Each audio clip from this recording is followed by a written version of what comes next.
for Donald Trump to bring the National Guard in, to me, it just reflects that he's trying to draw the foul. He's not looking or acting like a solution-oriented president. He wants to draw the foul and escalate the situation, and that's why I am calling on. Eric, I mean, look, to be fair to Trump, if you're Donald Trump, you're looking at these scenes and thinking, I do not want this escalating all over California or to other cities in America. I'm going to clamp down hard and now and stop this. I don't believe that the governor has got a grip of this. And some of the scenes, I've got to say, overnight were appalling in LA. This was not a minor thing. There were endless cars being torched, people trying to, it seemed to me, attempt to kill police officers in cars from bridges and so on. This is not a good situation. Why actually, just devil's advocate, why shouldn't Trump send him a National Guard and stop it very quickly if he feels the governor's not doing it? A leader collaborates with local officials. Gavin Newsom, I think just last month, was at the White House in the Oval Office with Donald Trump. They have a working relationship, and I trust that those two could have sorted this out. But again, to me, Donald Trump just wants more chaos. In today's video, Congressman Eric Swalwell absolutely destroys Piers Morgan in a heated debate about the current ICE protests in LA. Piers tried to paint ICE raids in Los Angeles as a necessary crackdown on law and order, but Swalwell wasn't having it. He calmly but firmly pushed back, reminding everyone that the recent ICE operations targeted communities indiscriminately, often sweeping up people with no criminal history and leaving families terrified and broken apart. So let's dive in and watch how Representative Eric Swalwell shuts down Piers Morgan in this heated debate.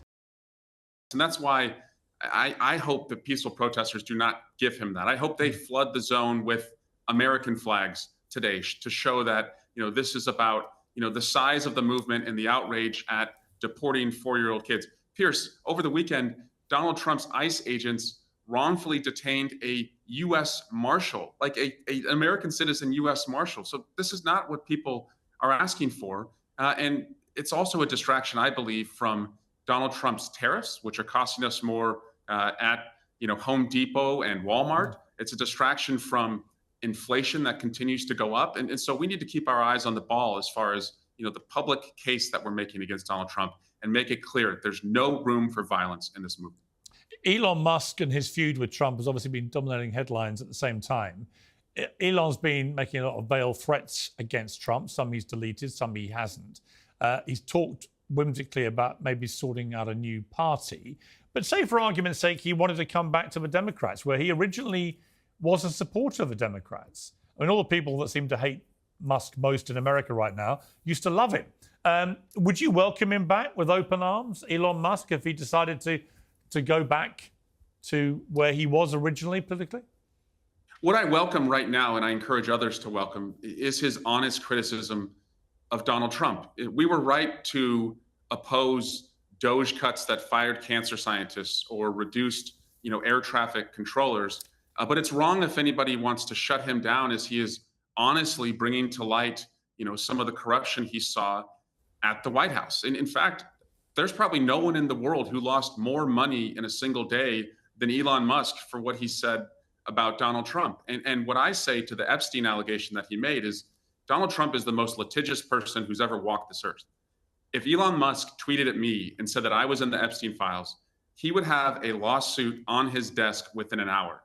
The fact that Donald Trump, the most litigious person in the world, has not yet sued Elon Musk for defamation is very, very telling and very alarming, and a signal to Democrats that we need to understand at the Department of Justice what exactly has Donald Trump ordered them to conceal from the American people. Now, Piers, right on brand, tries to frame the situation as out-of-control anarchy requiring Trump's heavy-handed National Guard response, but Swalwell brings the conversation back to reality and decency. Swalwell calls it for what it is. Trump isn't trying to restore order, he's manufacturing chaos for political gain. His point about the ICE agents wrongfully detaining a U.S. Marshal is especially damning, proof that Trump's crackdown isn't about precision or justice, it's about optics. In fact, research by the ACLU and other watchdogs have have shown that ICE raids often ensnare people with no criminal history at all, separating families and terrifying communities without improving public safety. And when Swalwell mentions the economic distractions, tariffs, rising inflation, failing policy leadership, it's a reminder that Trump often uses law and order bluster to mask deeper dysfunction. The facts are clear. Immigration enforcement can be effective without turning the streets into war zones or violating basic rights. Swalwell holds his own, pointing out the need for real leadership, leaders who collaborate with local officials, not escalate tensions for cable news drama. Finally, Errol, the Democrats are going through a crisis of identity, which is kind of ironic given the obsession with identity politics the party's been following for years. And it blew up again. One of the big issues I think the Democrats have had is a clear position on this issue of trans athletes in women's sport. And there was a big spat that erupted on X between Simone Biles, who took on Riley Gaines in a pretty disparaging manner, I have to say, after Riley Gaines, was not impressed by the fact that a trans athlete had been part of a winning girls' team, I think at softball. And she said to be expected when the star player is a boy, because Marissa Rothenberg is a trans-identifying male athlete who pitched all 21 innings in the victory. Now, Simone Biles came very hard for Riley Gaines about this and told her she should be uplifting the trans community and so on. This inevitably has fueled this raging debate. You've been tipped to maybe make a presidential run one day. You may have to deal with this as a leader of the United States. Where do you sit with this? I mean, is it sustainable that any Democrat continues to think that having biological males who are identifying as trans women can compete against biological females? So I approach this first, Piers, as a parent. And what I tell people is that if other parents are asking honest questions about safety and fairness in their kids' sports, we should allow that conversation and dialogue to take place. And we should let local sports organizations and high schools sort it out. But if you're approaching this, as I think Simone Biles' concern was if you're approaching this and you don't even accept that a trans person should exist, I don't really want you to be a part of the conversation. And frankly, I think a lot of people who have hot takes on this issue are not parents, don't really understand sports. I played college sports. That's how I was able to go to college. As a parent who has kids who play sports, this is an issue that doesn't really come up in many communities. And so that's why I think we should allow honest questions to be asked. But the civil rights issue here is that if you're saying that trans people should not exist, I think that's un-American. When Piers goes in hard on the identity politics narrative, Swalwell doesn't take the bait. Instead, he brings it back to what matters: people. As a parent and former college athlete, he speaks to fairness and dignity. He's not dismissing concerns. He's saying, let's have honest conversations without dehumanizing people. That's a critical distinction, and it's something sorely lacking in right-wing outrage cycles. And on the ICE raids, Swalwell is dead on. These aren't surgical operations removing dangerous criminals. They're broad, often reckless raids that have detained US citizens and even a US Marshal. As he pointed out, that's not law enforcement, that's political theater. Trump's use of federal agents for showboating is part of a broader pattern, just like cutting off aid or trashing institutions when they don't serve his image. And with Elon Musk, Swalwell again brings receipts. He notes that for all Musk's loud talk, his allegations about Trump's ties to Epstein haven't been met with legal threats. And Trump lives for lawsuits. That silence, it speaks volumes. And so I don't think it's about whether they should exist. I think it's about they shouldn't exist in women's sport. Where they that's an honest conversation. The honest conversation seems to be very, very straightforward. I mean, there's a reason we separate sexes in the Olympics, isn't there?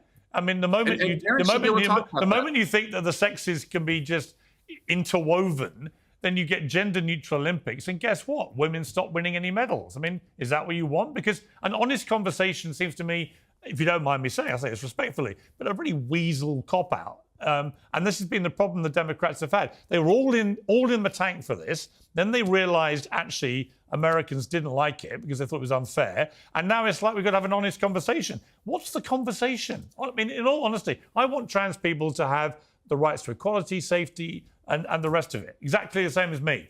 But I don't want them eroding women's rights. There's no honest conversation to be had. It's just like respect trans people's rights to lead their lives with the same rights as the rest of us, but don't erode women's rights in the process. End of conversation, isn't it? Well, frankly, Piers, I just think of all the things that we're dealing with, like what I pay at the grocery store, whether I can afford to have but a it's home, way more important than you think, Eric. It's way more important than you think. Low, Piers. It's not, though. It's not. This is where the Democrats. I'm sorry, Eric. This is where the Democrats are getting it so wrong. If you want to know why you're so, if you want to know why you're so unpopular as a party. No, but if you want to know why it's so unpopular, you keep saying nobody cares about this when it's obvious they do. No, I think it's okay for people to care. I'm a parent who have kids in sports. I think we should not alienate people who ask honest questions. But I just think during my day, when I have to prioritize, like, what do I work on? What do people care about? No one's coming to me to this. It's just Republicans found like the last group in the world that they hadn't bullied. Gay marriage was allowed. They lost on that issue. And I think they are I'm not a Republican. But Piers, I think they're exaggerating it, and they are crowding out the ability to have an honest conversation. I'm a Democrat who says, don't alienate parents who want to have an honest conversation. But this is not the most important. It's not even close to the most important conversation we should have about the issues we face. Well, I could not disagree with you more. Honestly, respectfully, I think you're completely wrong, slightly deluded about whether Americans care about this issue. But do you know an athlete who has lost a competition because of a trans athlete? Riley Gaines. That's the whole point of her campaign. Someone like in your life. Riley Gaines lost to a 6'3" biological man. In your community, in your neighborhood.